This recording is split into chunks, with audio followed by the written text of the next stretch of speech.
네, 연일 뜨거운 날씨입니다. 오늘도 참 불볕더위 가운데 주의 전에 나오신다고 얼마나 수고 많으셨습니까?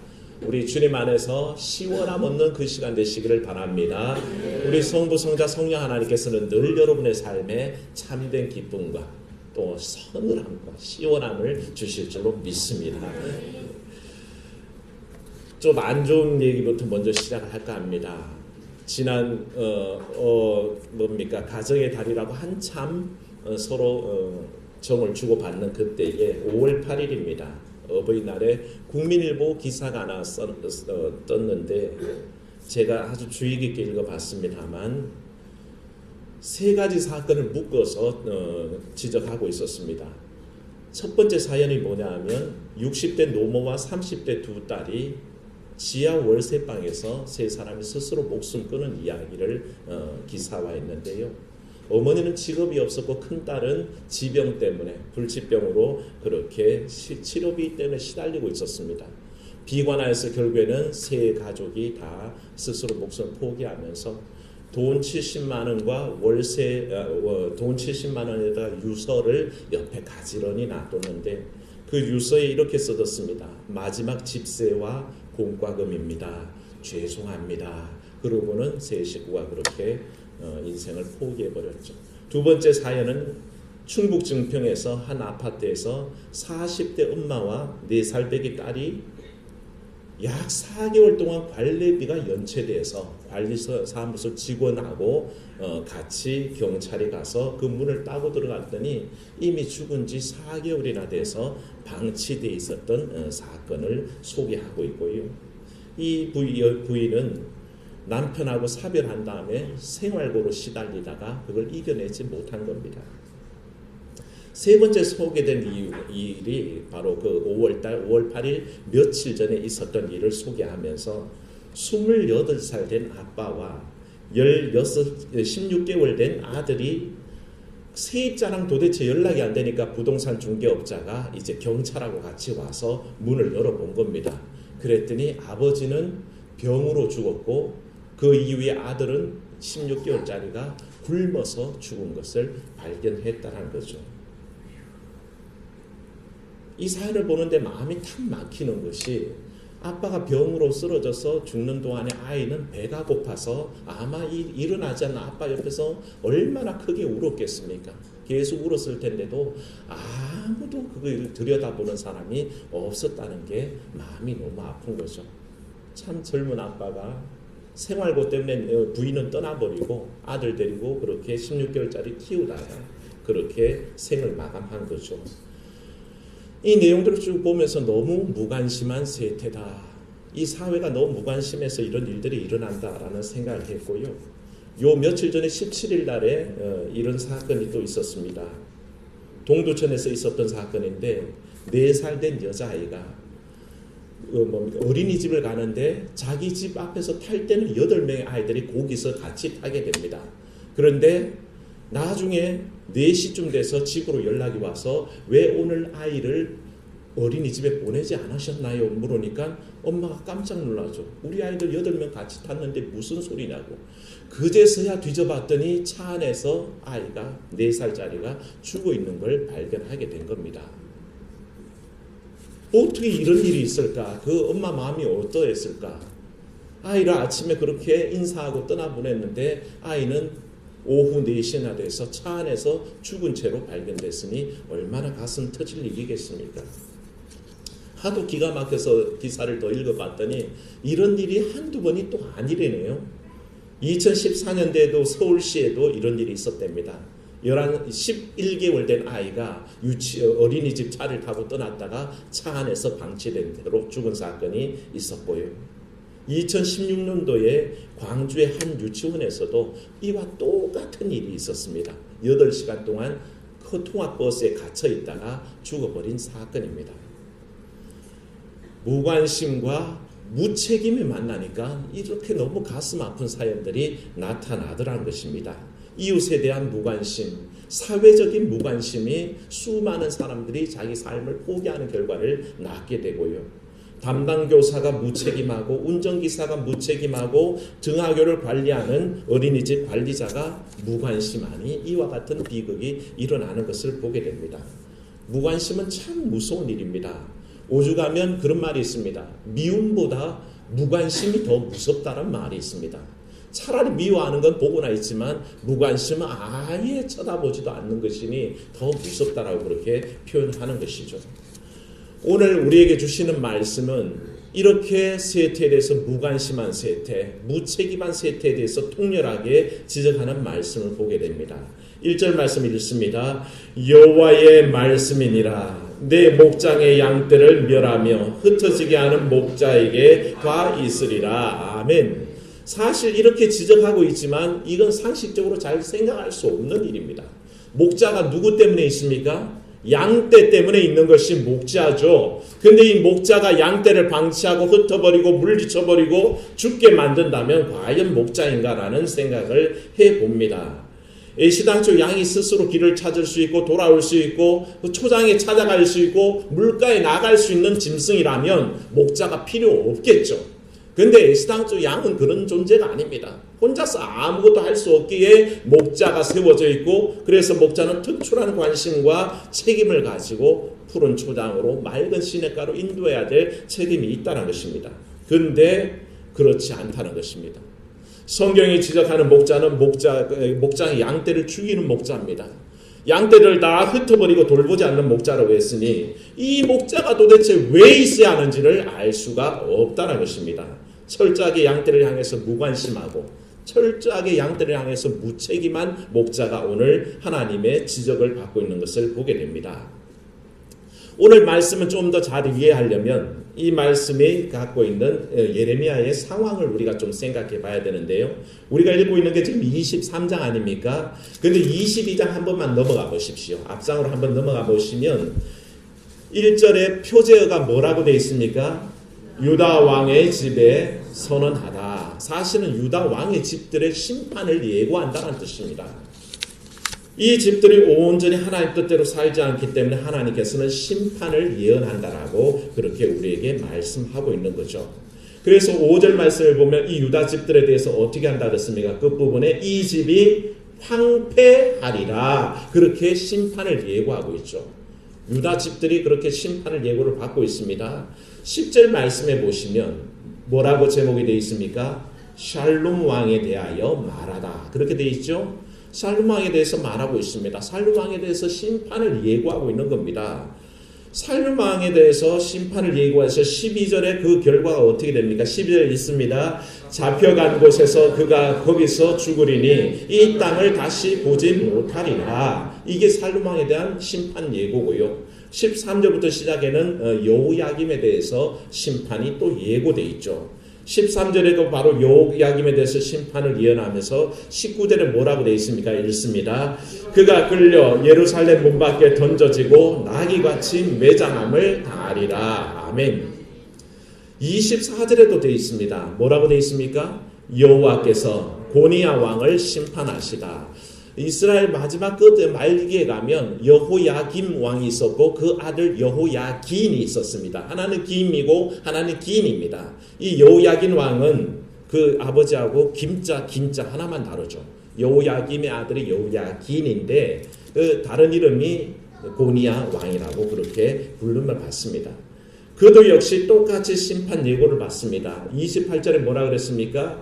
이 사람 고니야는 천하고 깨진 그릇이냐? 좋아하지 아니하는 그릇이냐? 어찌하여 그와 그의 자손이 쫓겨나서 알지 못하는 땅에 들어갔는고? 사로잡혀 간다는 것입니다. 바벨론 땅에 사로잡혀 가는 것을 심판 예고를 하고 있습니다.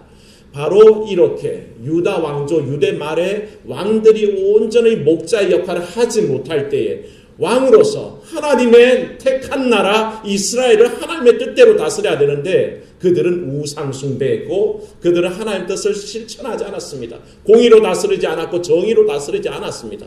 이 일을 가지고 결국에 하나님께서 징계하시기로 할 때 어떻게 하십니까? 죽게 할 것이고 내버려 둘 것이고 포로로 끌려가게 하겠다고 그렇게 약속하셨죠. 심판을 예고하셨습니다. 그것이 모아져서 23장에 비유적으로 그런 왕들이 어떤 사람이라고요? 악한 목자라는 것입니다. 자기 양떼를 흩어버리고 돌보지 않고 방치하는 목자와 같은 그런 삶을 살았기에 심판받는다라고 23장 오늘 본문 말씀에 얘기하고 있는 것이죠. 만일 참된 목자랐으면, 참된 통치자랐으면 상식적으로 양떼를 버려둘 수가 없다는 것입니다. 절대 자기 백성을 내팽겨칠 수 없다는 것입니다. 그게 한 나라의 목자로서 왕이 존재하는 이유라는 것입니다. 그렇지 않습니까? 우리 모두 마찬가지라는 것입니다. 굳이 왕만 그렇습니까? 여러분들이 가장으로 산 가정에 세워져 있다면 그 가정을 내버려 두라고 가장일까요? 책임지라고 가장일까요? 이 교회에 담임 목사가 세워졌다면 교회를 방치하라고 담임 목사일까요? 책임지라고 담임 목사일까요? 여러분들이 기업을 운영합니다. 그때에 세워주신 이유가 기업을 책임지고 직원들을 잘 건사하라고 세워주셨지 방치하라고 세워주셨을까요? 명백한 뜻이 있다는 것입니다. 하나님은 이렇게 무책임하고 무관심한 인생에 대해서 지적하고 계신다는 것을 우리가 알게 됩니다. 우리는 이와 같은 일을 얼마 전에 겪었습니다. 박근혜 정부 시절에 이와 같은 엉터리 정치로 말미암아 백성들은 소외됐고 무관심과 무책임에 내버려져 있었습니다. 그래서 세월호의 그 아픈 아이들의 그 많은 죽음들이 우리의 마음을 아프게 했고요.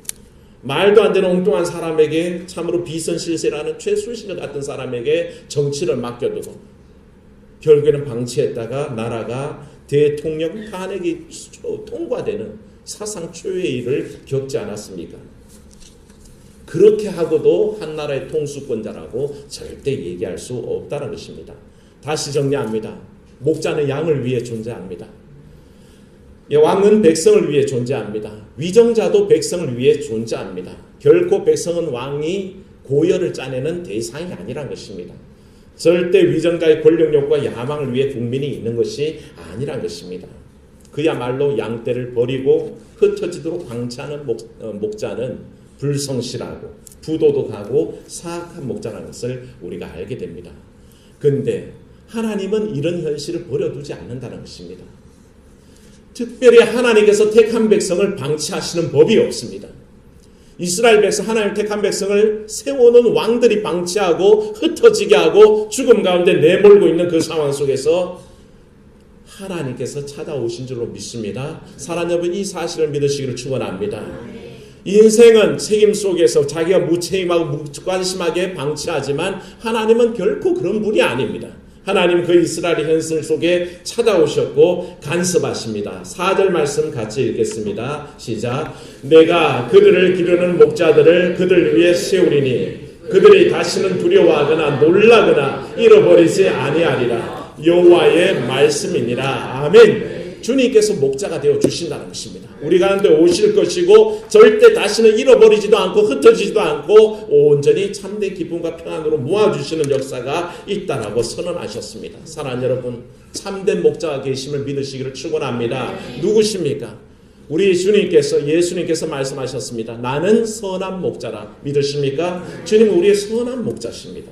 그분이 계셔서 우리의 삶을 푸른 초당으로 인도하시고 맑은 물가로 인도하십니다. 우리가 인생이 원래 그렇잖아요. 우리는 스스로 길을 찾을 수 없습니다. 돌아올 길도 모릅니다. 스스로 초당에 나갈 수도 없고 물가로 찾아갈 수도 없습니다. 그런 연약한 인생에게 우리 주님 찾아오셨고 우리를 온전한 삶 가운데로 인도하신다는 것을 여러분 삶 속에 고백하시기를 축원합니다. 우리 주님의 삶이 그랬습니다. 선한 목자라고 헛공약을 하신 게 아니라 주님께서는 선한 목자로 우리 가운데 찾아오셔서 우리의 삶의 수요들을 채워주셨죠. 오병이어의 기적을 기억하십니까? 예수님을 따라오는 그 방황하는 무리들이 너무 불쌍해서 물고기 2마리와 보리떡 5덩이로 5,000명이나 넘는 사람을 먹이고도 남는 역사를 행하지 않으셨습니까? 왜 그러셨습니까? 목자로서의 책임을 다하는 겁니다. 불쌍히 여기사 인도해 주시는 겁니다.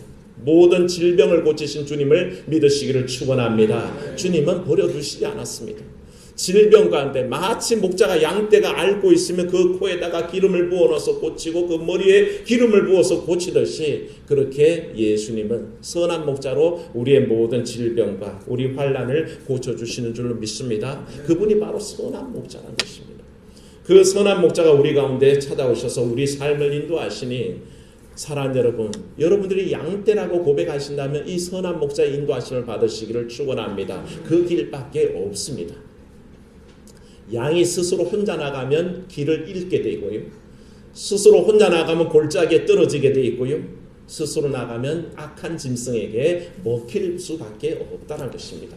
그러므로 우리는 주님 따라가기를 온전히 힘써야 되는데, 선한 목자이신 주님을 우리가 가까이 따라간다 그럴 때에 주님은 목자이시고 나는 양떼이니 따라갈 일밖에 없다라고 생각하시지만 절대 그렇지 않습니다.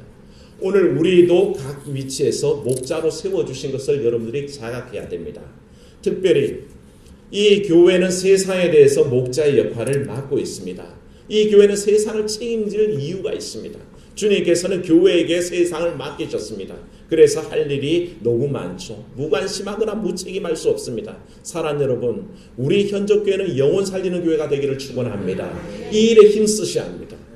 주님께서 우리를 목자 삼으셔서 이 세상의 수많은 갈 곳 몰라 방황하는 영혼들을 인도하시도록 우리를 불러주셨습니다. 그러므로 현적교회가, 이 한국 땅의 교회들이, 세계의 교회들이 할 일은 영혼 구원의 책임이 있다는 것입니다. 그들을 방치하면 우리는 무관심하고 무책임한 목자가 됩니다. 그래서 교회가 이를 감당하지 않는다면 교회가 아니란 것이죠. 사랑하는 여러분, 우리 현적교들은 꼭 이 일에 힘쓰시기를 주의 이름으로 축원합니다. 영혼을 살려내셔야 됩니다. 나와 상관없는 이들뿐만 아니라 내 주변에 내 가족들, 내 친지들, 내 주변 사람들부터 먼저 구원해가는 그런 삶의 관심이 필요하다는 것이죠. 우리 교회를 향한 책임이 또 있습니다. 따라합시다. 나눠야 합니다. 이게 교회에 주신 하나님께서 주신 책임입니다.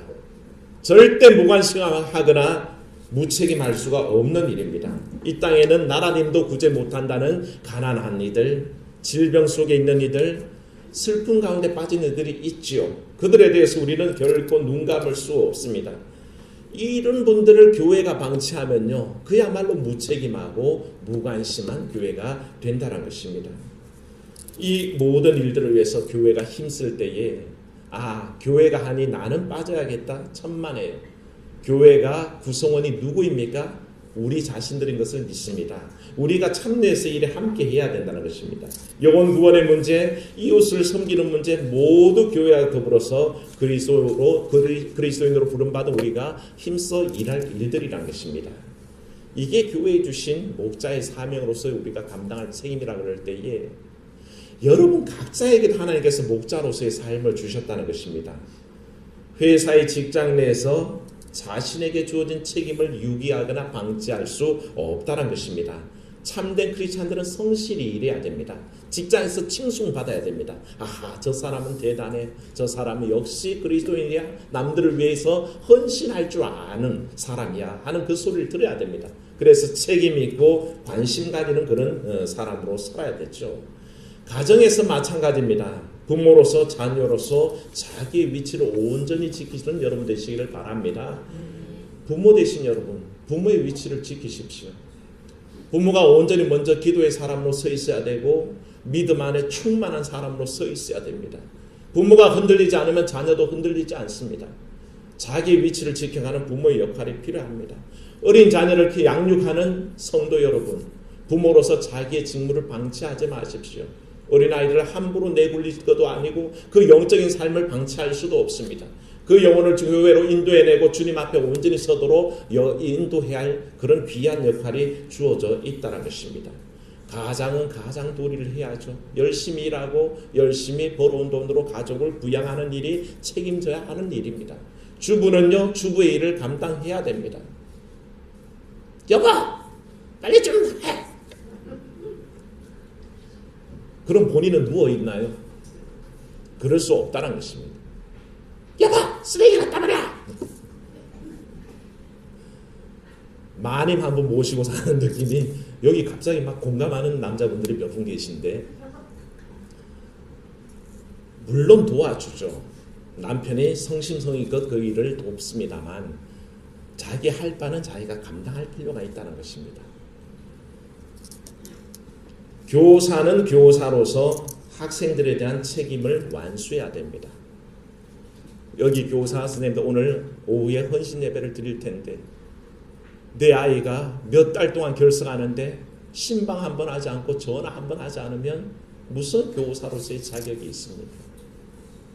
아니 본인이 교사로서 한 달에 한 번 예배 나오기도 힘들다면 어찌 교사로서의 책임과 온전한 임무를 수행하고 있다라고 할 수 있겠습니까?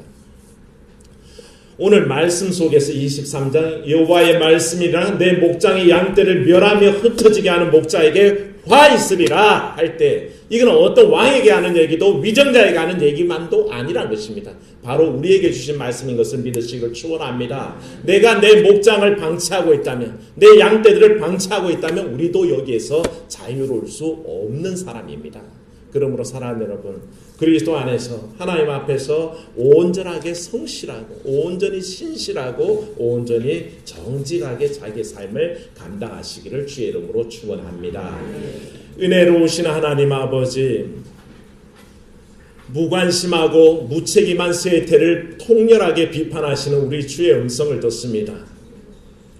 목장을 맡겨주셨는데, 양떼를 맡겨주셨는데 흩어지게 하고 떠나버리게 하고 그렇게 멸하는 목자는 화가 있다고 하셨습니다. 하나님, 우리 가운데 이 모든 역할들 먼저 기억하게 하사 유다 말기의 왕들이 그 무책임한 것을 지적할 게 아니라 오늘 내 삶에 맡겨주신 영역 안에서 내가 무책임하고 내가 무관심할까 두려워하는 우리가 되게 하여 주시옵소서. 하나님, 내 맡은 역할 속에서 온 책임을 다 감당하게 하시고 먼저 아버지 현조교회를 위해서 간구하오니 이 현조교회가 아버지 맡겨주신 사명 온전히 감당하는 교회 되게 도와주시옵소서. 참으로 아버지 하나님,